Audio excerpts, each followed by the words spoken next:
Hey, welcome back. I have finished the exhaust pipes and the oil lines, and now it is time for the compressed air side of the turbochargers. And since I don't know how to connect turbos to the engine with Bluetooth technology, I need a way to get all that compressed goodness down the throat of my engine. Kind of like a freshman hitting the beer bong. But unlike me in college, this is complex and deep, and it requires a bit of science to build. A turbocharger compresses air before it goes into the engine, making more power possible. However, compressing air also makes it really hot. The hot air isn't great. Not for performance. Cooling this air is the job of the intercooler. The intercooler is like a radiator for air. It cools down the hot, compressed air coming from the turbo before it reaches the engine. Cooler air is denser, meaning more oxygen gets into the engine and more power can be made.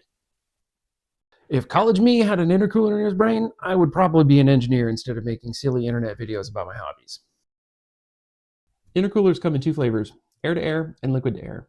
Air-to-air intercooling uses air flowing by the intercooler to wick away heat. A liquid-to-air intercooler uses coolant to absorb heat from the compressed air. The coolant then passes through a separate radiator where it releases the heat back into the atmospheric air. Think of it like a reverse radiator where the liquid is absorbing the heat from the air flowing through it. It turns out, according to some nerds, water is much, much better at absorbing heat than air. And it can absorb more of it per volume and absorb it faster and retain it longer. Just like that know-it-all in my physics class. This means the intercooler itself can be smaller in size relative to the air-to-air systems. This solves a major problem for intercoolers: volumetric flow rate, velocity, and pressure. When pressure increases, molecules are compressed and then move closer together, which increases the fluid's velocity. This increased velocity leads to a higher flow rate, and you can decrease this rate if you increase the volume of the container. This is following Bernoulli's principle.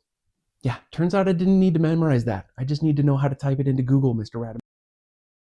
A simple analogy is when you put your thumb on the garden hose to get that fun little jet of water. You create a higher velocity by reducing the volume of that pressurized water can travel through. Okay, enough abstract thought. Since liquid air intercoolers have less internal volume, they don't reduce the velocity of the compressed air, leading to faster response from the engine compared to air-to-air systems. All this helps the delay between when you stomp on the gas pedal and when the engine starts to respond. This is also why I made exhaust pipes as short as possible.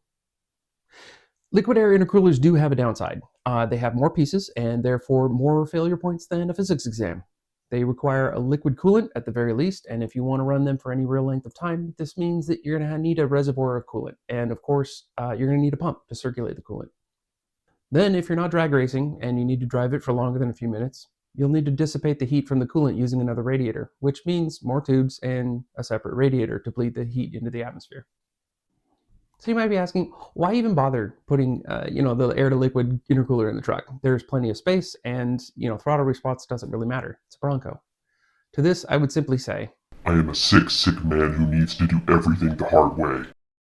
But also, I would say that because I can make most of the components myself, and small radiators and liquid hoses and pumps are extremely cheap, and I don't want to rearrange the whole front end of the truck to mount an intercooler, it makes a lot of sense for me to do it this way. If you forgot or haven't seen my previous videos, I built a cool bumper on the front of the Bronco, and I fully intend to keep this. The bumper would cut down on airflow drastically, and it would reduce the overall efficiency in the intercooler system to a point where I would rather choose option B. So now, I'm ready to get started. But I suck at TIG welding, so I'm going to do an inconsequential project first. I'll make a cup holder for the Bronco. I'll just cut the shape from aluminum and bend it into, I suck at bending aluminum, so I'll do an inconsequential project first. I'll make a diamond plate container. So instead of an intercooler, I made this worthless container. I don't know, maybe it can be a coolant reservoir or something. If you made it this far, thanks. You're a trooper. Consider subscribing for more riveting content like this. I actually might be able to use this, and who knows, maybe I'm good enough to tackle a cup holder now.